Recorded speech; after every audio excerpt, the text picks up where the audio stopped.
Greetings, fellow citizens of Disneyland. Brickey here, giving you your spring update of Critter Country. And let me tell you, it is hot and crowded. Standing underneath the Hungry Bear, which is a fantastic spot to hide out. Restaurant is still closed, but down here, an escape from the sun, which is very needed today, and some very cool vibes. As you can see down here, the creek irrigation system really separating you from everybody walking the main thoroughfares. And the Disneyland duck life taking big advantage of this stream. There's a mother duck that has created her home right down in here for her ducklings, which is really fascinating to see. And if we just look at this view right here, that duck swimming off, where are we at? Are we inside of Anaheim, California? Because it doesn't look this way anywhere else in Anaheim. But how it looks at Disneyland today is very busy. Let's take a walk through Critter Country. And I'm going to show you guys something that is just flooring me. I'm right now going to cut ways through the Rise of the Resistance line. That's right. The Rise of the Resistance line is going all the way back to the edge of the Critter Country path into Star Wars Galaxy's Edge. That just gives you an idea of how packed we are today. Let's get out of that line and take one quick minute to look down here where we were just at, underneath the awning there, enjoying the quiet spots, enjoying this nice view. But man, oh man, is it crowded down there. Rise of the Resistance spilling all the way out to the edge, beyond the edge of Critter Country. Now, as I said earlier, Hungry Bear is not open. This one's kind of puzzling a lot of people, including myself. Here you have a restaurant that has massive outdoor seating, gets people into the further corners of the park. Curious as to why it's not open, but Disney always seems to have a plan.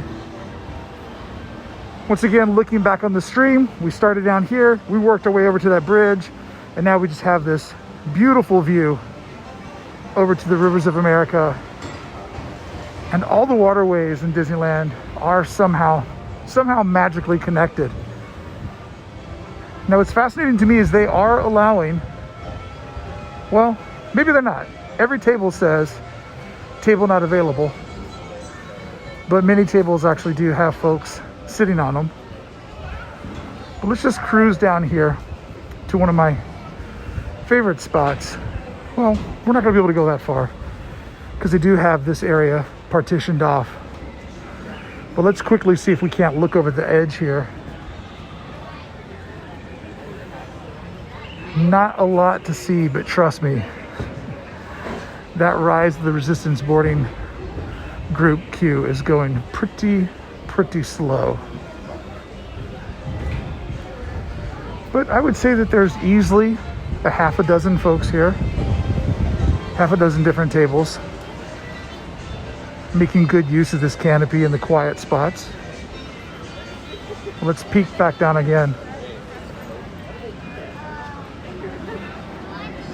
And when you look down at the thoroughfare ahead into Star Wars Galaxy's Edge, I think those quiet 2 weeks of Disneyland are officially over, because today has definitely been a day of me watching where I'm walking, trying to get around folks, and not really succeeding at it just because it has been so busy here today. And it's a Tuesday afternoon, so we're right in the middle of an operational day. But now we're going to come over here and make good use of this deck again. Staring down at the Winnie the Pooh queue and running right next, parallel to the Disneyland Railroad Bridge, which would be going through Splash Mountain and coming right over here.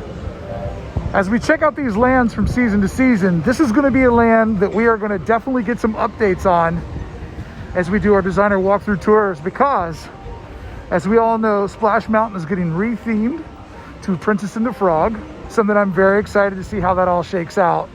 My guesstimation, for those of you that are curious about it, my guesstimation would be this will probably cycle through the rest of this year, go down around January, February for its annual refurbishment, and then just not come back up for possibly a year plus. I'm thinking that this is going to be similar to the work that they did on Big Thunder Mountain, which was well over a year to completely restore Big Thunder Mountain. I'm going to assume while they have it down for the retheming, they're going to do a lot of the back end work while they're already in there. Let's zoom up on the ridge though, because I do love how that little shack that you float by, how it just adds to the massive scale of Splash Mountain and the storytelling of Critter Country, that someone is just living up there in that little shack up in the sky. Love that detail so much. And if we peer back down over the covered bridge to get to Winnie the Pooh, we just see how this stream, this little creek coming in off of the rivers of America, it really does add more wilderness to Critter Country. It also adds a nice sound barrier of space, taking these little areas in what's probably the smallest land of Disneyland, giving everything its adequate space, making everything really very separated by well-defined borders, creating those perfect sight lines and also perfect sound lines so everything doesn't feel stacked on top of it. When we come back over here and we look at the small covered bridge, once you go through that bridge, somehow or another, the sounds of Splash Mountain just dissipate and they go away. And I have to say, during the holidays, the holiday music they play through here is just absolutely fantastic. Can't wait till we're doing our Critter Country fall walkthrough and sharing all of those details with you. I do hear that the Mark Twain is cruising over on the rivers of America, but unfortunately, just not close enough for us to catch right now. As we come over to this half wall, and I'm spending a lot of time up here today, just giving you a good view from this higher vantage point, but also keeping us out of the very, very crowded walkways. It's going to be so interesting to see how this ride transforms. So definitely got to make the most of documenting it over this next year, just so we have all that historical footage to compare and contrast and to keep telling the Disneyland story. All right, I do believe it is time to head in to the massive lines. But before we do, this gazebo, right? Like this sort of octagon gazebo that's just removed out to the outer edge of the deck. Not only does it add a nice swell of seating, creating a big, sort of a courtyard where they can get a lot more tables in, but as you're coming in to Critter Country off this little slope here, that nice cathedral style roof on top of the gazebo, it does just give sort of a nice wilderness lodge fort type vibe. We see the old tree that's been cut, put into two with the different antlers and the lights hanging from it. Just an immediate telling that we are in a land, a forest land, inhabited by a lot of critters.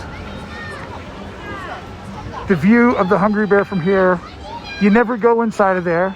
We never go inside that restaurant, but it just adds a nice wilderness, once again, lodge type vibe, that if you were in this land, this would be the area that you would want to go and retreat to.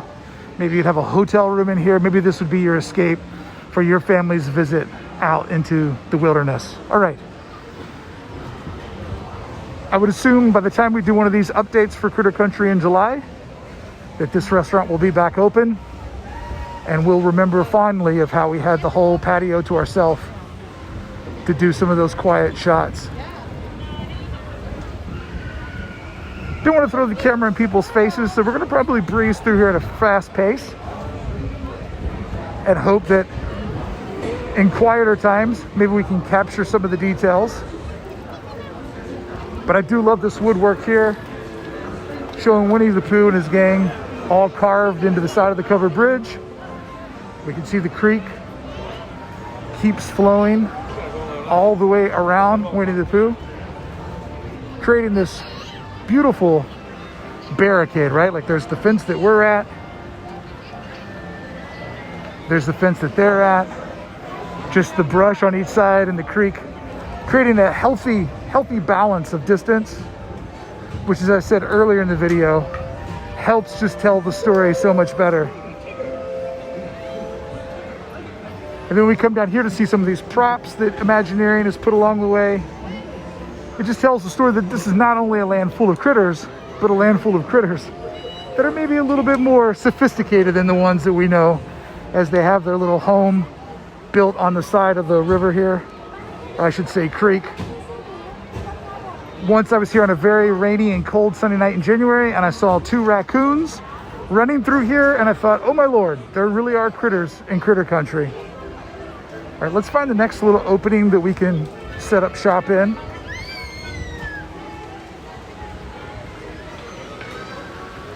Next little spot where there's nobody at, we can stand right here. Once again, looking at how this creek creates this beautiful visual barrier, creates this sound barrier, keeps these folks over here away from people waiting in the line. And then we have our second critter habitat here along the waterway up in the tree, and a third one down inside of the roots on the side of the bank. First one we looked at was further upstream. So I just love that story of showing us where the critters actually live. And then today I'm not going to stand out on it. I would love to and shoot down, but we can see that it's very busy here. But once again, going over the bridges, you go over a bridge to exit, you go over the massive covered bridge to come in. That gives you the story of that you are going someplace, right? You go over a bridge, you're going over a waterway. It gives you the idea that you're transforming yourself onto a different plot of land. And it's just really fantastic storytelling of taking you from one spot in the park, giving you a transformative experience to feel like you're going to a whole other spot. All right, a little bit of a break. And we'll just do a quick little shoot down to just look at this creek that we're spending a lot of time just really enjoying how that swell there creates such great space. Now this is about as far into Disneyland as one could be. But what I think is really fascinating about this area, and this will be something I'm sure we'll look at over the next months, is how this area could play into the Disneyland Forward initiative, where Disneyland would possibly grow. Look at those folks coming out after having another adventure with Winnie the Pooh. And then let's just line these mailboxes up here with this cascading waterfall. Nice to see this waterfall going after not being able to catch the waterfalls over in Adventureland. But as we come around the man-made tree, and we have this area that's hooked out. Currently, the store is closed, and we can't take advantage of this cute little shop. But we can enjoy the quiet courtyard of it. And as I was saying earlier about Disneyland Forward, this area, its future, I'm not going to say that it's in jeopardy, but it's definitely in question how it will get reshaped. Let's walk around these cool rocks here, creating this barrier. They've got the bushes there, creating a sight line on top of the rock barrier. So therefore, if we're exiting, we wouldn't see that Winnie the Pooh or Tigger or one of the gang was doing a meet and greet on the other side.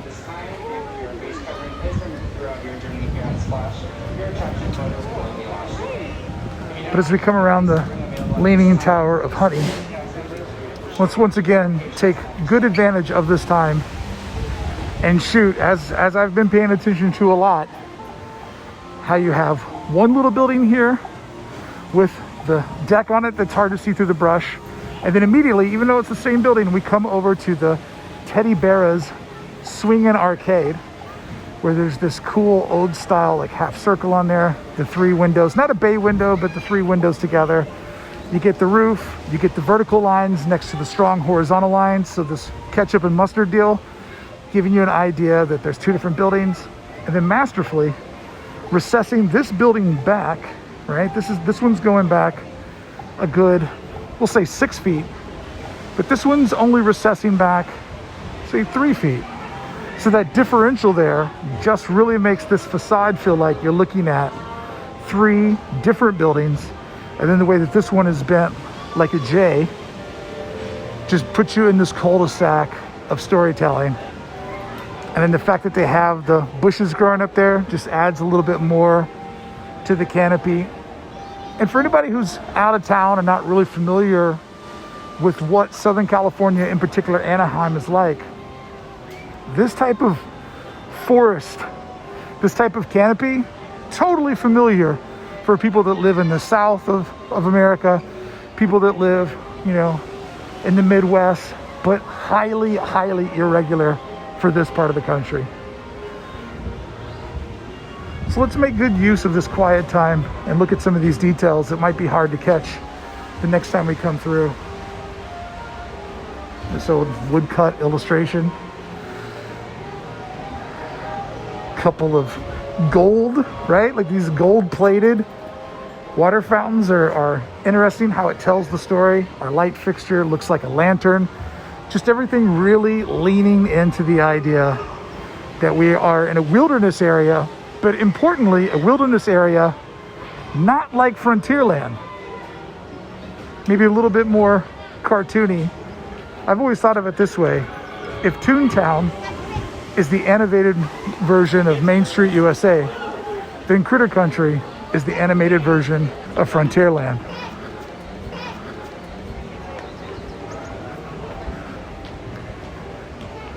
As we come up here on the very, very edge, you can see there's another little hideaway cottage here.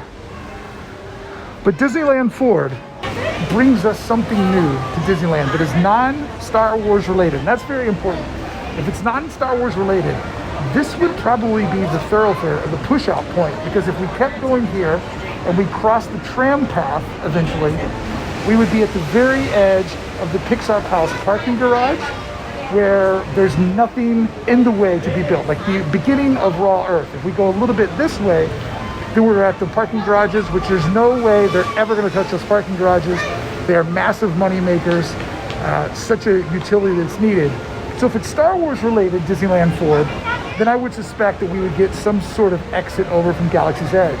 But if it's non-Star Wars related, this current emergency exit would probably be your best bet on how we would either go under or over into a new land, new hotels, new resort. We don't know what the Imagineers have planned, but I do know that this is only one of 2 realistic exits to get out of Disneyland to go to whatever Disneyland Forward may bring us.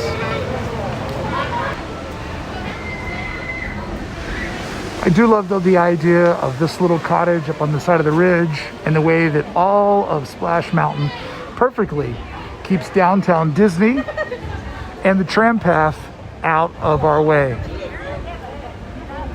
And then those cottages just keep going.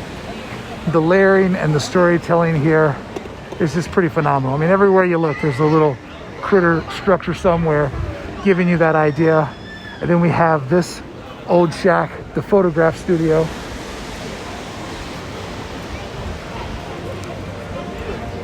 Which currently is just boarded up and looking pretty ominous.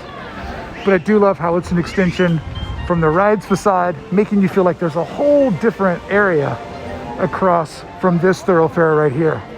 And both of them back to back, creating an area that makes you feel like you have made it to the heart of Critter Country inside this little Western cartoon animated style Main Street for where all the critters come together in their community.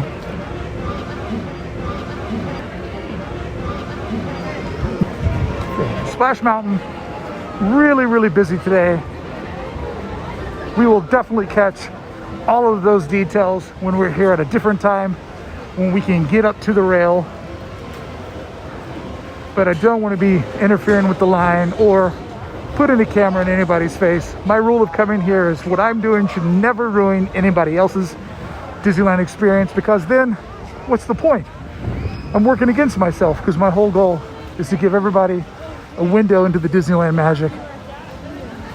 Now the briar patch here, I want to give a shout out to fellow YouTube bud, Justin Scard. I'm more than sure you're aware of his channel. He doesn't need my promotion, but I do want to say that he's working on a video for this area where he's going to show you how this was originally all part of the Indian Village when Disneyland originally opened, and I'm very, very excited to see his version of telling that story. And if you may recall, Justin won when we did the Pandemi's Best Disneyland History Channel. So I'm very, very excited to see what he has together. Okay, before we say goodbye, let's work our way over to the edge of Critter Country, the edge of Splash Mountain, and get that big view. As you can see, the line is going all the way back to the drop, which is typically an indication of a very, very busy day at Disneyland. But you know what? I feel like I can do you one better on this view. Yes, I didn't do it the last time, but I'm going to do it this time. Let's lurk our way around to the edge of Fowler's Harbor and get you that perfect spot so that we can say goodbye. Just walk around some people that made the stairs into a bench. Come back into what is easily my favorite nook in all of Disneyland, which currently I have to say, little more overgrown than what it has been in the past. But let's step over here. We're now up above the walkway where everybody's at, giving you guys the best view possible, I think, of Splash Mountain. The number one of two attractions that exist inside of Critter Country. Hey friends, I hope you enjoyed our walk around, our designer walkthrough tour of Critter Country, looking at all the details. This time, paying attention to the Hungry Bear because it's closed, and the shop's down at the end, pontificating about where Disneyland Forward may take us if that deal gets approved in the next 2 years, but looking at the areas that aren't so congested. But don't worry, the designer walkthrough tours, I come to each land every season, doing a walkthrough, giving you some of the design story, but not all of it, so we have more adventures for the next time we walk through Critter Country together. And if you enjoyed today's video, go ahead, feel free to leave a comment, give it a thumbs up. This is a very, very baby channel. I need your help to help make it grow. And speaking of your help, I gotta thank everyone in Club 1313 for supporting the channel, creating what I think is the best Disneyland community online. Thank you to everyone. Consider joining today over at club1313.com. Friends, until the next time I see you splashing down this mountain, I'll see you back here on the channel with more Disneyland updates.